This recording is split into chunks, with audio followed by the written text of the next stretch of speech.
Good morning, everybody, and welcome to the $50,000 Music Career Scholarship that's being offered by Pacific International Music. Thanks for coming along to the webinar.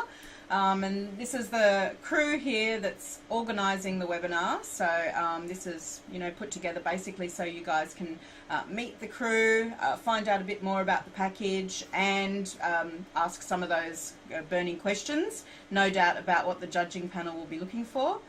We'll now go to the guys from Pacific International Music. So we've got Robert, who's the CEO of Pacific International Music. Robert's based in Harvey Bay. And we've got Mike here from over in Nashville, over in the US. And Mike's a producer with Pacific International Music. Hi, Mike. Good afternoon.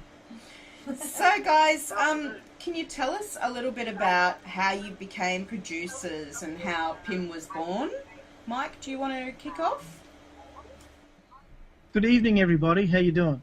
I started recording at the age of 20, and I never really understood what a record producer was or anything at that time. I got involved in just tooling around with buying a bunch of gear and working out how to use it.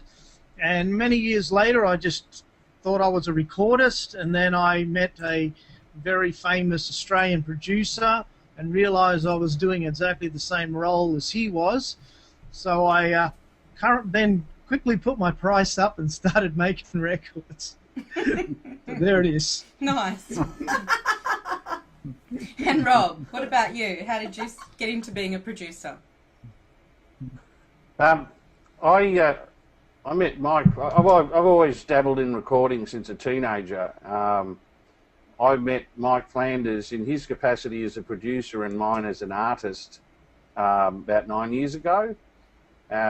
Mike did an album for us, and I found he was a real straight shooter, and so we kind of kept talking after the record was done, with a focus on the business side of music. And Mike had already been over to America, to Nashville, to LA, to New York, gathering information. Obviously there's a big market over there, and that sort of tweaked my interest. And long story short, about 8 years ago, we formed Pacific International Music with a view to taking Australian songs, intellectual property, into those bigger marketplaces overseas, with a focus on America.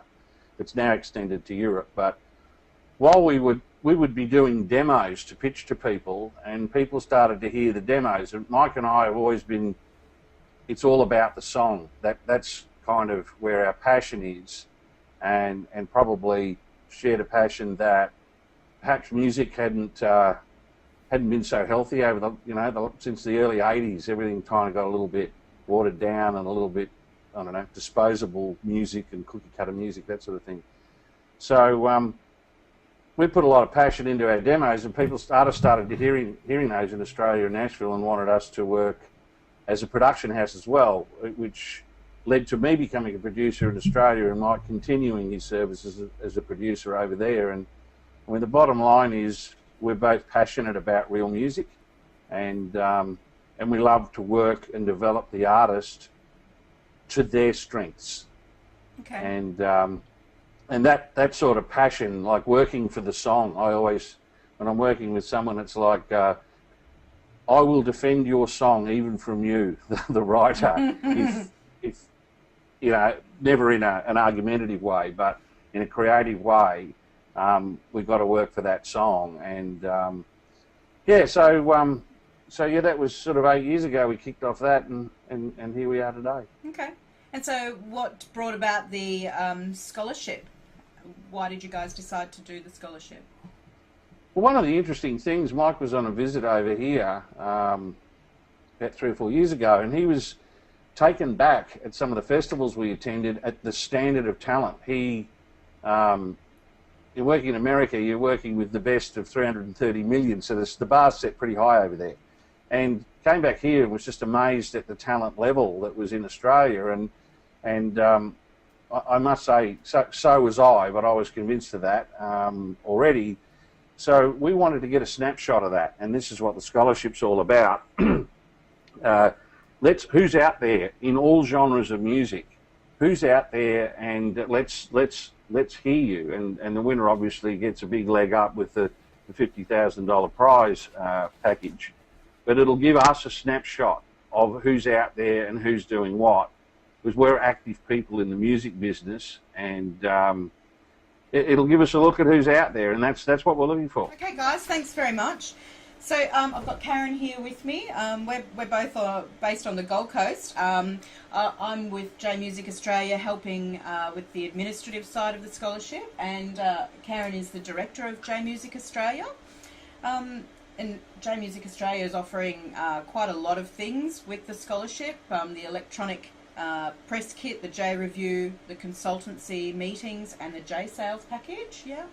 So can you tell us about how J Music came about, Karen? Yeah, I've also been in the music industry my whole adult life, like you, Mike, and Rob. J Music came about. I've always been in professional development for artists. So I've always managed and agented artists, and then I realised really quickly into my career doing that I was always interested in doing far more for an artist than just booking them a gig. I was always about sort of, bringing the best out of that artist so that they could achieve what they wanted to achieve. So I suppose J Music really evolved from, my passion and commitment to professional development for independent artists. Okay, great. And so what made you join up with Pacific International Music? We don't advertise J Music anywhere.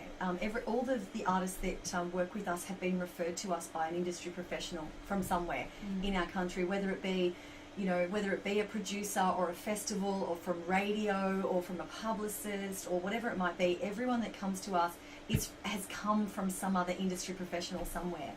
So we get to see a really fantastic cross-section of the music industry in terms of different producers and different businesses that service artists.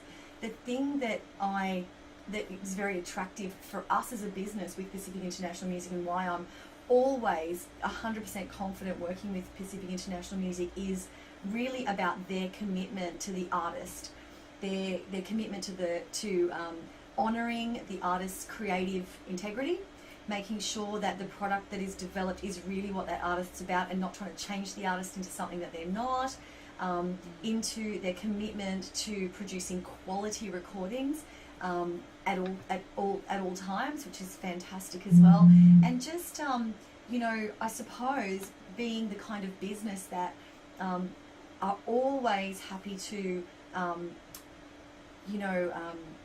work in the best interest of the artist at all times. So, if an artist thinks they want an album and they think their recordings are, their own written material is amazing, the guys at Pacific International Music don't shy away from saying, listen, I don't think your songs are strong enough, or I don't think that your musicianship is strong enough to be on the album. Let's try and find a different way to make this work for you if an artist really wants something. It's not money first, results second. It's always results first. Let's make sure this works for the artist. So they're always about looking after the artist first, rather than just making a quick buck off a recording or whatever. So I really respect that about these guys. Awesome. Okay. And so can you tell us a little bit about the steps that you take artists through when they come through J Music? First thing that will happen is that we will have a conversation about where you're at in your career. We have a service that we call a J Review, and that's the very first thing that you're going to do. And the J Review establishes where you've been in the past, where you're at now, and where you want to go in the future. And from that process, my team will have a very clear understanding of exactly what your highest priority goals are moving forward. So from there, you will go into recording, and after the recording, after you have that product in your hand, our part of the puzzle is that we then will assist you to deliver that product to the marketplace. So it's really management consulting. You are not signed to a management arrangement with us, but we provide the kind of services that a managed artist gets. We're going to provide you with that to give you the very best shot of entering the marketplace effectively. Fantastic. And so, you have a lot of tools in there, and there's a lot of things in this package. Why do you guys believe that artists need you know, this huge range of tools. At the end of the day, if you can be an artist and you can create music and you can have the most lovely time, and that's great, and everyone is entitled to do that. But if you want to be an artist and you want to be in the music business, then you need to behave like a business, and you need to have a plan like a business. You need to have infrastructure like a business, and all of that comes after having an incredible product. At the end of the day, song is king in this industry, so your recorded material must be of the highest quality. But then the services that we provide after that are about giving, you know, the most effective direct path to market for that fantastic body of work that you've just created. Excellent. Thanks, Karen. We might jump over to Vinny now, who's been awfully quiet so far. And welcome, Vinny. Vinny's the founder of So Guru Hi, Media. g'day everybody. And So Guru Media look after the social media, and they're also offering a significant social media package as part for the winner as part of the scholarship. So, Vinny, can you tell us That's a right. bit about how you got involved in social media for the music industry? Probably, Mel, it was most things in my life. I was minding my own business. We just developed an engagement platform for mobile phones, and we were hired by the Tamworth Country Music Festival to engage on their behalf, and that was for their sponsors, for all the fans attending, absolutely everybody. This technology was amazing. You got people in location to link directly, straight away, with what was happening. So it was pretty phenomenal, and I went to see a guy called Crumble, I think his name was. You probably know who Craig is. He's a big star out of Nashville, Tennessee, and supporting him was this band called McAllister Camp. It absolutely changed my view of country music in Australia. I thought, wow, it's a long way from Slim Dusty. And I found myself in the green room just having a chat with their manager and a guy called Dennis Dunstan. He used to manage Fleetwood Mac, and we got talking and told him about the technology. He loved it and said, would it work for my band? And I said, absolutely it would. And then from that progressed the idea that we would actually do McAllister Camp social media.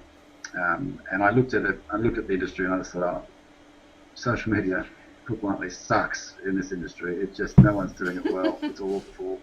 Bands don't do it well. Musicians don't do it well. It was just crap. And I said, okay, I'll do it. And we've had a pretty meteoric rise since that point. We've really just gone gangbusters. So yeah, that's how I got into it. It was I'm happy we specialise in music. We had a bit of a look around at other verticals, but music is our gig. Okay, great. And so I guess you mentioned that bands and artists aren't doing social media so well, but some, I guess... No, they suck. I said they suck. Some of them probably think they are doing it pretty well because they're just doing it, but obviously you guys do it at another level. Can you tell us a bit about what the difference is between doing social media and doing it well? Well, I think it's having the time to do it. It's a time-based thing, Mel. You know, it's really, we devoted all of our energies to social media.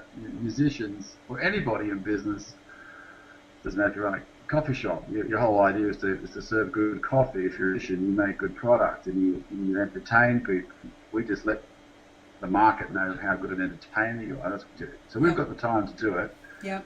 And we've invested heavily in research, and so we know the platforms to work with, we know when to work with them.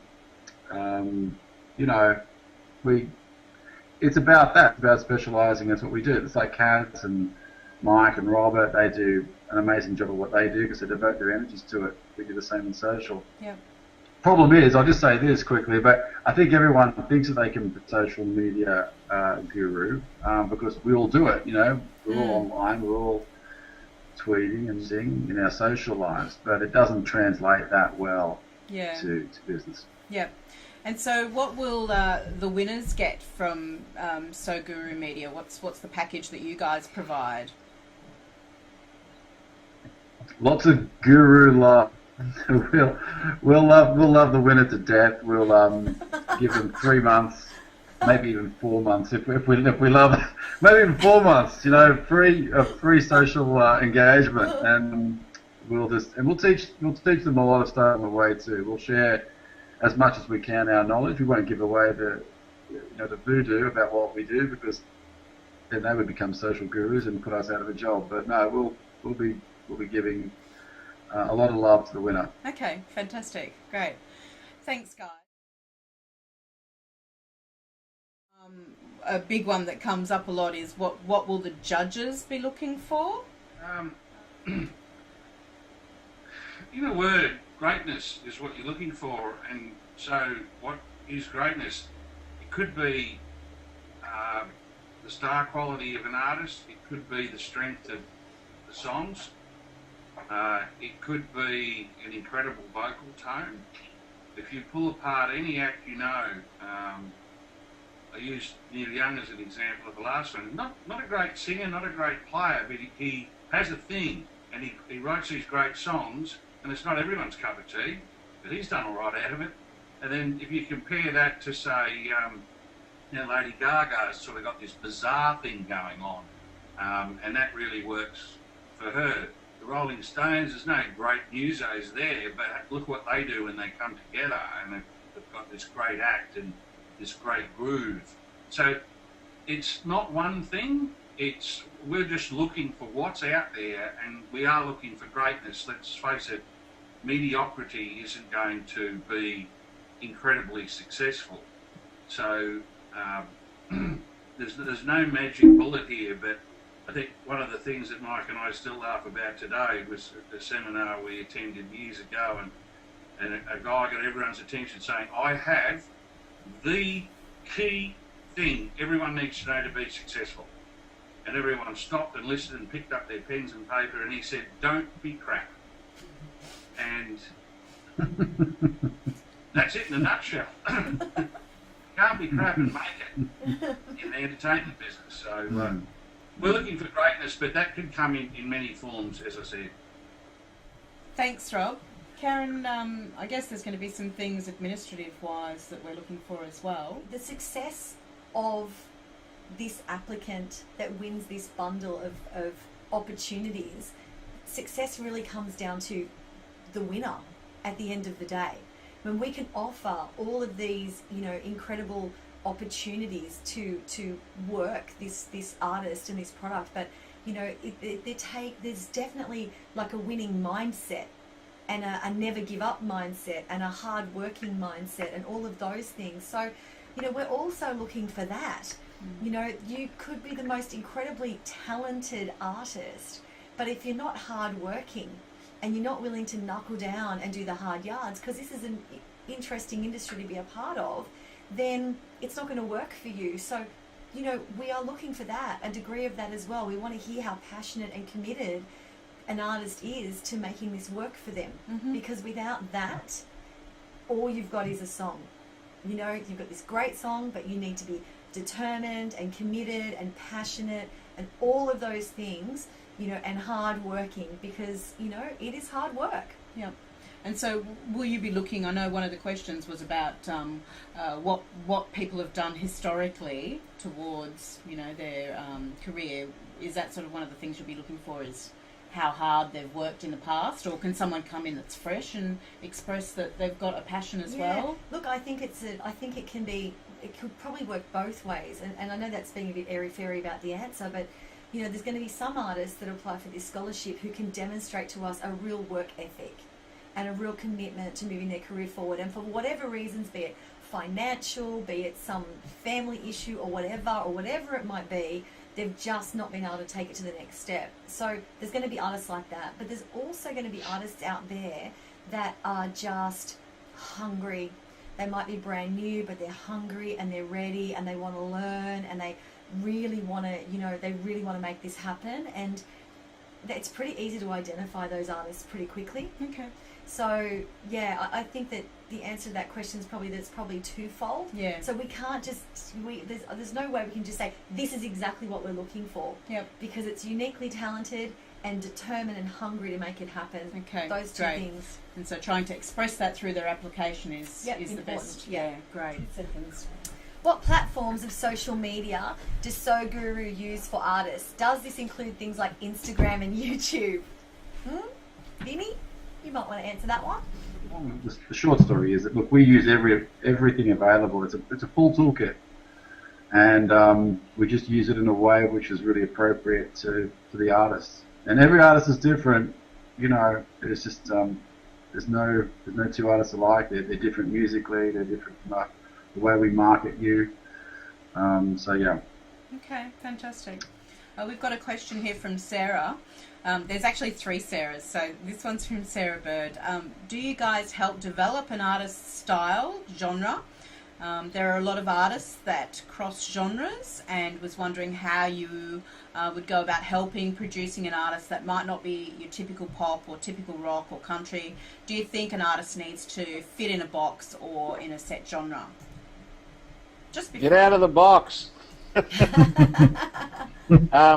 No, what I say to every artist is you need to be the best you can be. And getting into being too worried about genres is just not worth wasting time on.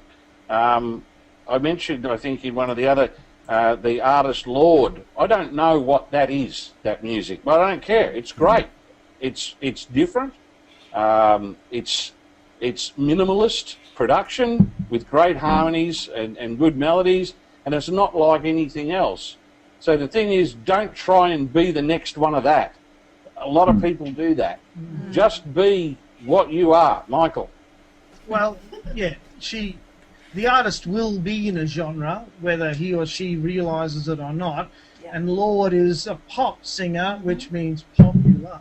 So it's you know, overthinking your genre is sort of an unusual thing to worry about right at this point. But, you know, you are already a genre, and you just may think you're outside the box, but you know, there's no such thing. There's, you know, alternative if you're outside the box, or you're an indie artist, meaning more of an independent artist. Does not mean a style. Well, look at look at Paul Kelly. Paul Kelly pops up in bluegrass, country, rock, and popular music and folk. Yeah. It's in all, and in all the hair magazines. Yeah, you just either you dig it or you don't. You know, so like Mike says, you'll be probably placed in a box. Yeah. You'll be maybe placed in several different boxes. Depends who's listening, but I wouldn't get too focused on it. You spoke about Bing Crosby.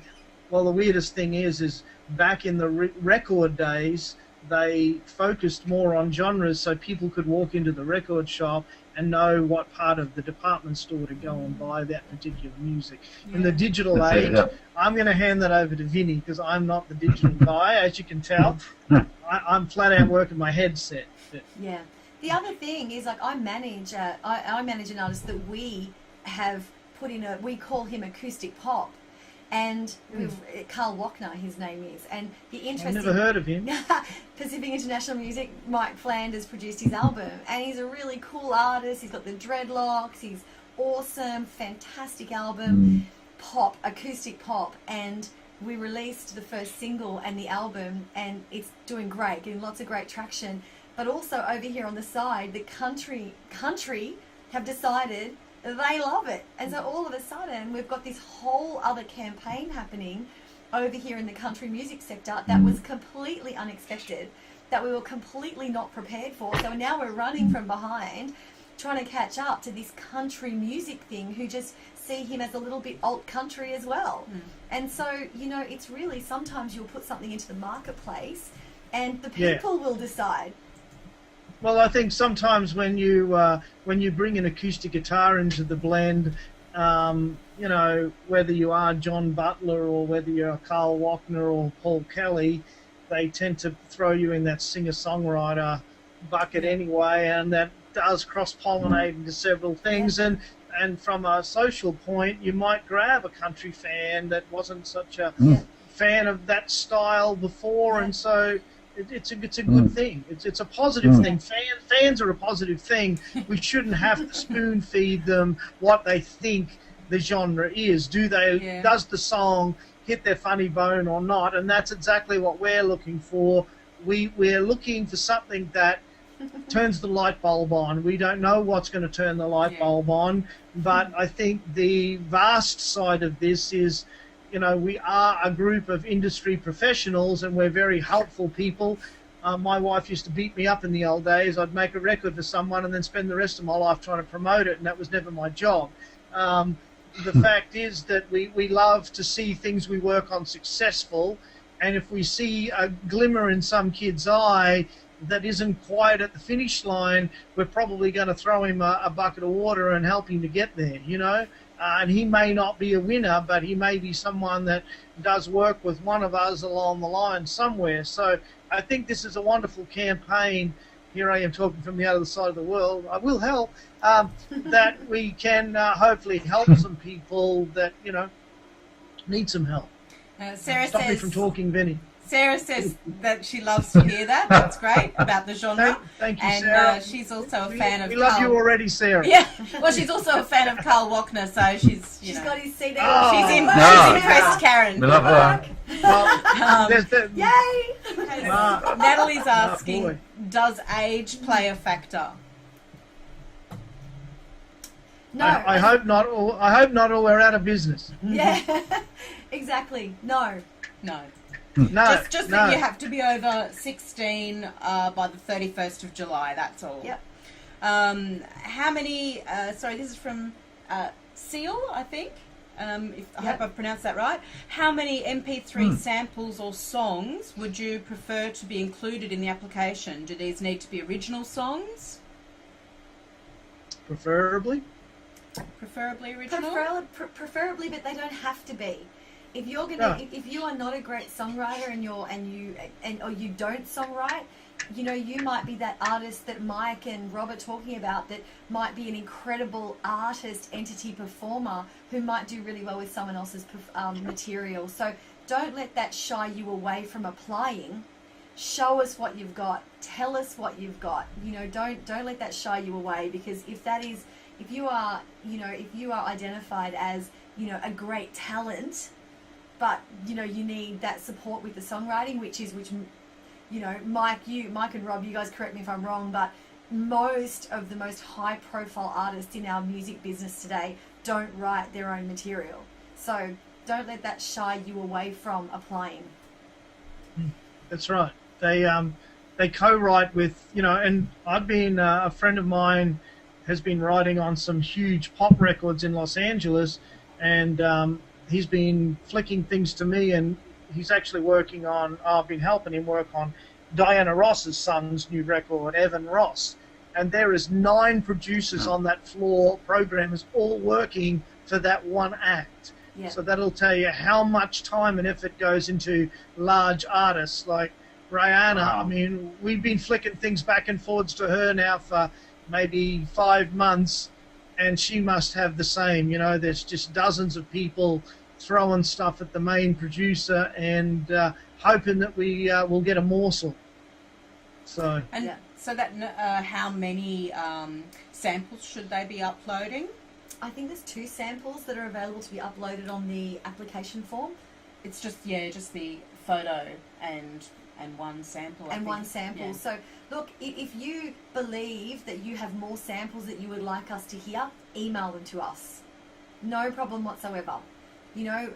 We've had artists who have posted things to us and who have, emailed us out before applying for the festival, before applying for the scholarship and after applying for the scholarship, and asking us questions and sent us additional promotional materials. And I've had an artist who has just sent us a disc because they couldn't get that to work for them with the MP3 and all that sort of thing. So just get us your info, however you can. Awesome. And are the artists under contract if they win the scholarship? No. The artists are provided with these services and products, and it's really up to the artist to do the very best with them that they can. I mean, the hungrier and more determined and more committed the artist, the better this scholarship is going to serve that artist. No one is under contract. with any of us, other than we do have in the guidelines for the scholarship, there are a few things that we would like you to do for us if you are the winner. For example, if we were going to do some post-winning publicity or media, we'd like you to be a part of that. We would like to be able to use your image and some of your music to showcase, you know, what has happened here with the artist, but there is no contracts, no. The only other advice, I guess, for the application is, you know, really to check out the guidelines and have a good read through that, because it does have pretty much all the details in there, and you know, have a go at each of the questions and the sections. You know, the more information you give, obviously, the better it'll be for you. And if you need our help with that, I mean, there's been a couple of artists who have actually sent me their answers on an email and said, is this clear? Does this make sense? Do I need to say more? What else? And things like that. And we're happy to give that feedback. This was from last night. The artists wanted to find out about whether they would have to stop their job to do the 12-month scholarship, and how it might impact, you know, their day-to-day life for that 12 months. Did you want to talk to that, Karen? Yeah, that's not the case. The artist will have to go to Hervey Bay, and that's in the guidelines. To do the recording, the artist will be required to go to the studio in Hervey Bay, Pacific International Music Studio, for that period of time to do the recording. But other than that, and the videographer is in Brisbane, so that will happen as well. But apart from that, everything else is built around the artist. The way all the other services are rolled out will work in with the artist. Most of them can be done via Skype, via phone. If the artist wants to come to the provider in person, that's great. If they don't, we can work it out. We all work with artists from all over the country and from other sides of the world. I work with artists. I'm working with an artist who is, I manage an artist who's from New Zealand, based in London. You know, so we work with artists from all over the planet. So it's really irrelevant where the artist is. And no, it is not going to interfere with what they've got happening. In terms of, some of you might be studying, some of you might be working, some of you might be full-time professional musicians. But we would expect that with a $50,000 opportunity to take your career to the next level, that you're going to do everything in your power to make sure that you take the best advantage of this opportunity. So we're not asking anybody to quit their job. It's just not required. We're not asking anyone to stop studying or to change what they're doing in their career right now. What we're saying is, find a way to make this work with your career, so that, because what you're asking us to do is to help you to take your career to the next level. At the end of the day, we can offer all the services in the world, but it's up to you. Okay. Yep. Great. And also, there's been some questions coming through from email and also from the chat last night. Was what might happen if you're not the winner? What other opportunities might be available to you just by going through this process?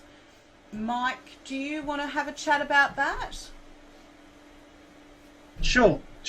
Well, I mean, as discussed earlier, Robert and I have developed within our own catalogue guidelines a very large catalogue.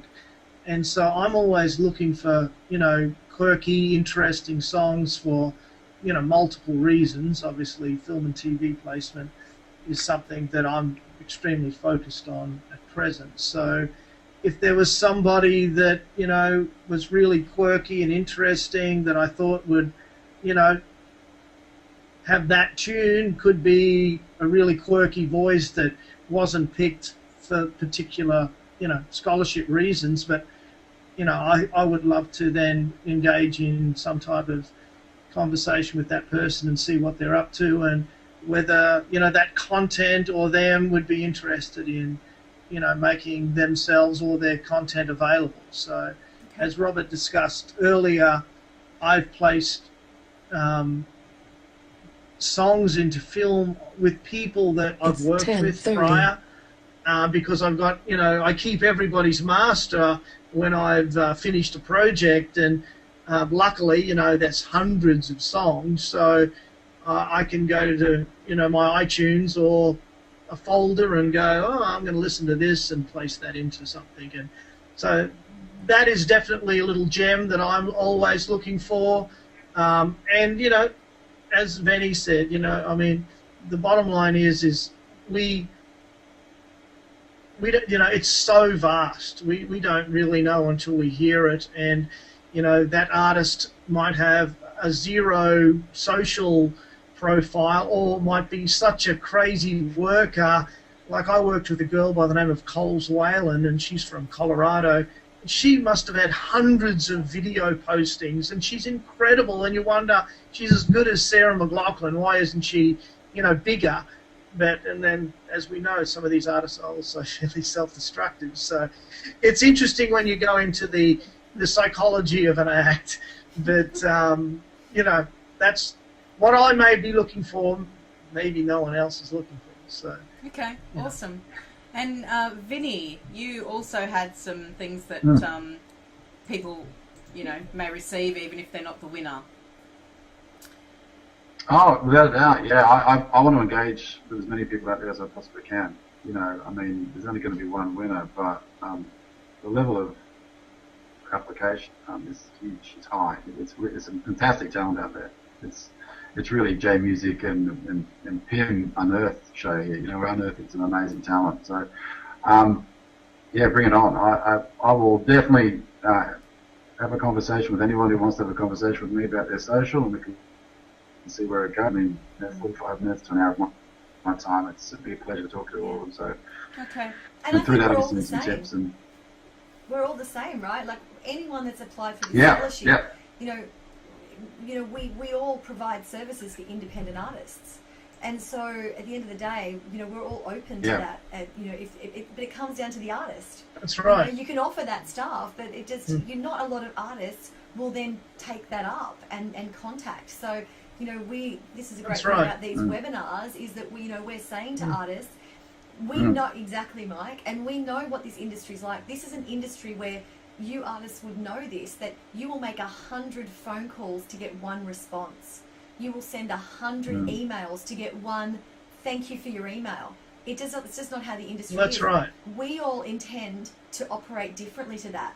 We are here saying that we will engage with you, and you guys have, by the look of the stats on the surveys that were done at the start of this, you guys have been in the industry long enough to know that to be able to engage in conversation with industry professionals who are actually genuinely interested in assisting independent artists there's not a lot of that out there, and that's what this is about. This is about trying. The new model is the independent model in the marketplace.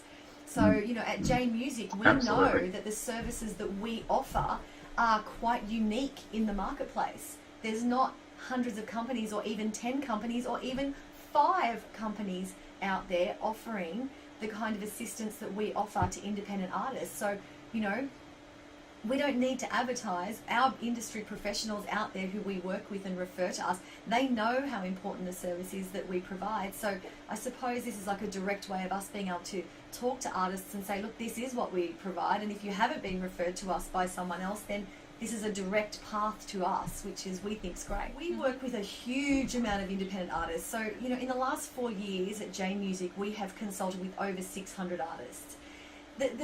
Everyone is looking to be that big star. Everyone wants to be that big star and that big artist that gets signed to a label or incredible management or whatever it might be. But the reality of this industry is that is at the very top of the pyramid, and that is going to happen for a very small amount of artists. But that does not rule out everyone else having a lovely career in the music industry, a great, thriving, effective career in the music industry. And I suppose that's kind of the model that we always come back across to. Because if you could imagine, if I've got 40 artists that I've consulted with in May, of those 40 artists I'm consulted with, chances are none of them are going to end up being Madonna or Katy Perry or Keith Urban or whoever they might want to be. But that's right. All of those artists have got the potential to sell music, do live gigs and make great money and have a career in the music industry. So for us, it really comes down to every single artist individually and uniquely, and then looking at what this particular artist's potential in the music industry is. And as far as I'm concerned, if an artist has spent $10,000, $20,000, $30,000 on producing their album, their record, and getting a photo shoot done and having a website and all those things, the number one goal of that artist must be to get return on that investment. Bottom line, not to be Katy Perry or some amazing big star. All of those things will happen if it's the right song, the right opportunity, or the right artist connected to the right people with the right money and all those things. But at the end of the day, you have just spent $20,000 on producing your body of work. So in my opinion, you must sell 1,000 copies of that album as a minimum to at least get a return on your investment. And then you've got the opportunity to go back and record your next album. Because this is going to end up being an incredibly expensive hobby if all you do is spend $20,000 after $20,000 every time you have a collection of songs you want made into an album, and photo shoot and artwork and duplication of 1,000 copies. You know, there has to be a business model for everyone. Mike, did you want to say something? Fantastic. Well, and that's and it keeps coming back to exactly the same thing. And I think people that are intelligent and want to create relationships with someone like Vinny or someone like Robert or Karen is, you mentioned Madonna. Well, Madonna was smart enough to find Seymour Stein, and Seymour was the springboard for Madonna's career. And she was unique, she was intelligent, she was a workaholic.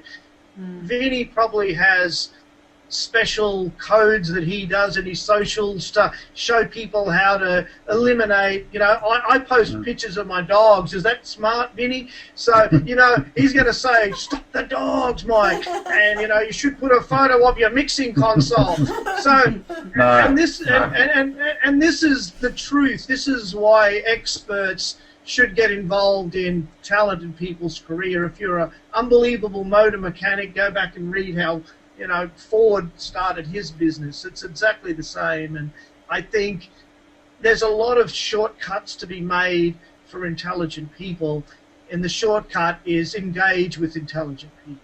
Fantastic.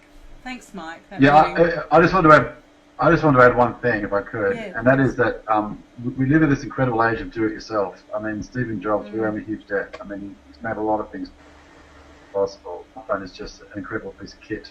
I mean, my company, we didn't invent the smartphone. We just kind of figured out ways to use it really smartly. And I think that the model, none of us here are anti-record company at all. I mean, that model has worked for a very, very long time, and it does really work for some artists. But I think the vast weight of artists being out there now, there's just so many of them. And as Karen said, so many of them can have a really worthwhile career and make a lot of money. You might not be Katy, there might not be, you know, Led Zeppelin selling out stadiums, but you're going to make some good coin, and really, this can become your own profession.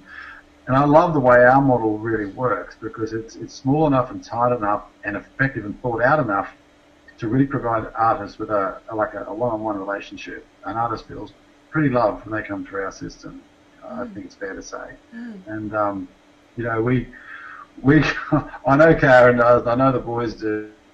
I see what my team do. I mean, we're meant to get on the phone for an hour, and we end up being there for a lot longer than that, and just getting stuff, going the extra mile, you know, having people stay at our place, you know, drive them through the night to get to film some gig that, you know, may or may not have the potential to go viral. We don't know. We don't know till we get there.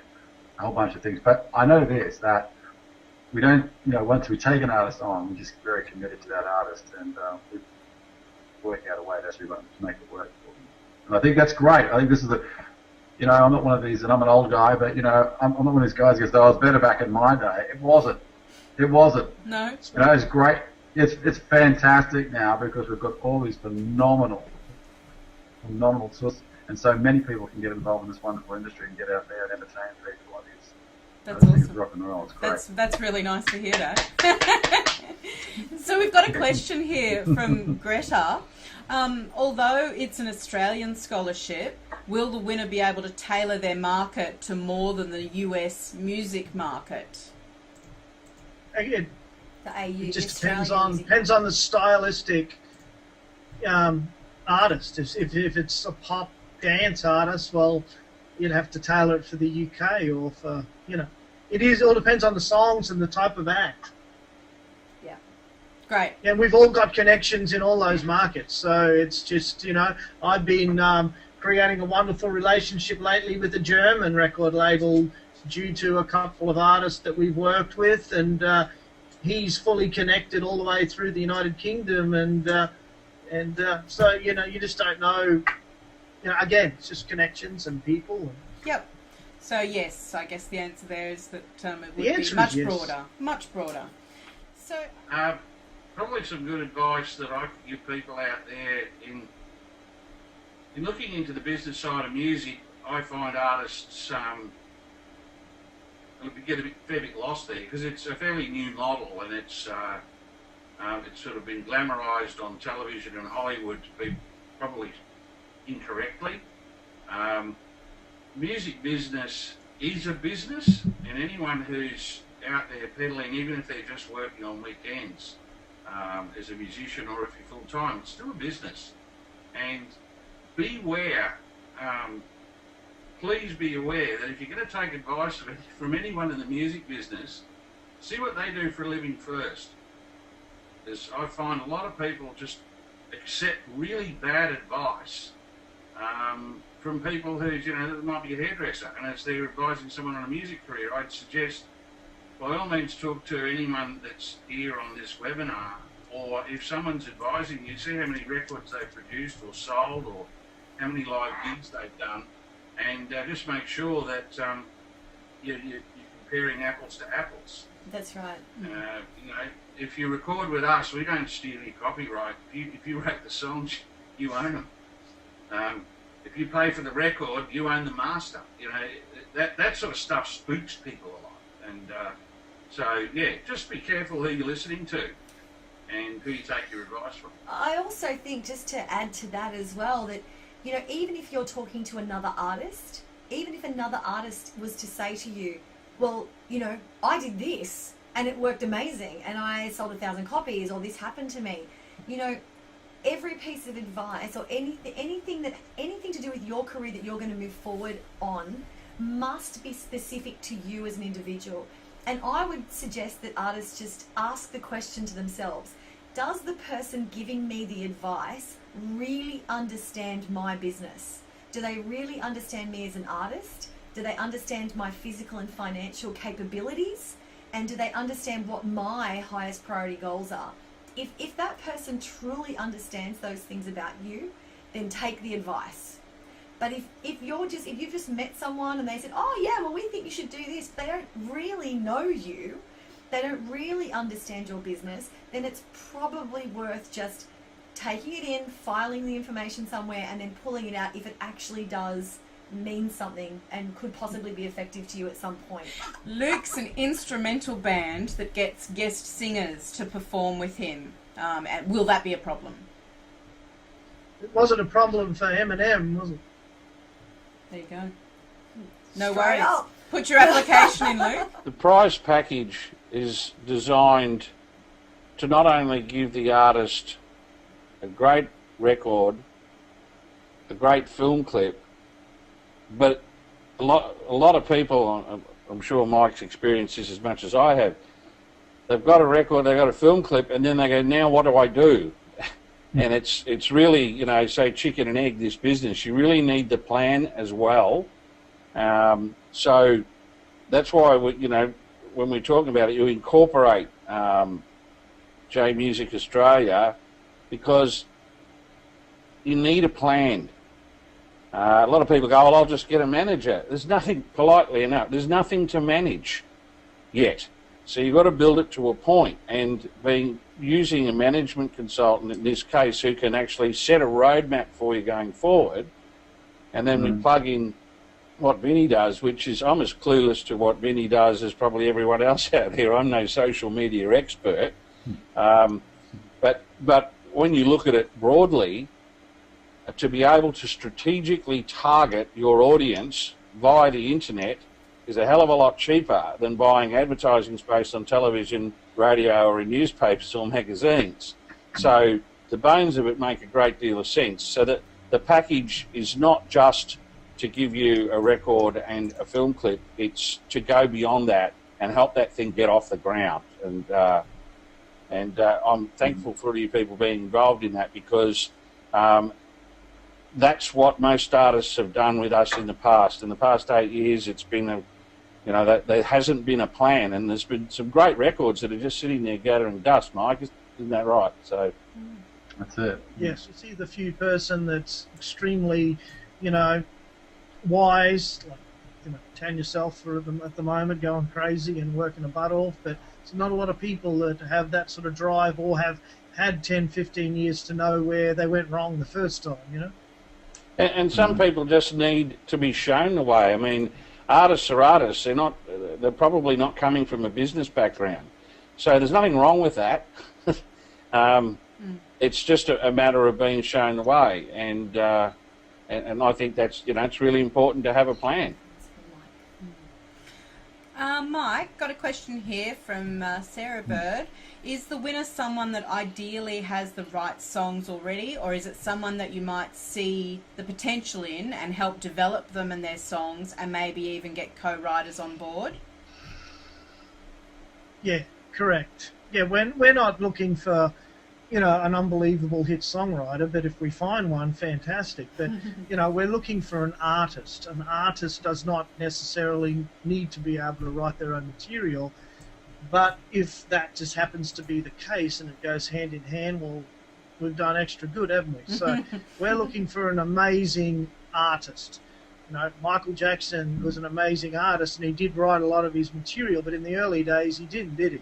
So Stevie Wonder may have wrote all of his songs, so that was one in a million. But we're just looking for something that we don't know, Sarah, what we're looking for. We will know that when we hear it and see it. Yep, something that stands out as unique. Heaps. Thanks for participating, everybody. And if you do have any more questions, please don't hesitate to contact on Facebook or via the email address. We'll make sure we get some answers to you. And best of luck with the applications. Best of luck. Thanks very much. See you guys. Bye. Bye. Beautiful stuff. Thank you. See you. Bye. Bye. Cheers. See you guys. Bye. Bye. Bye.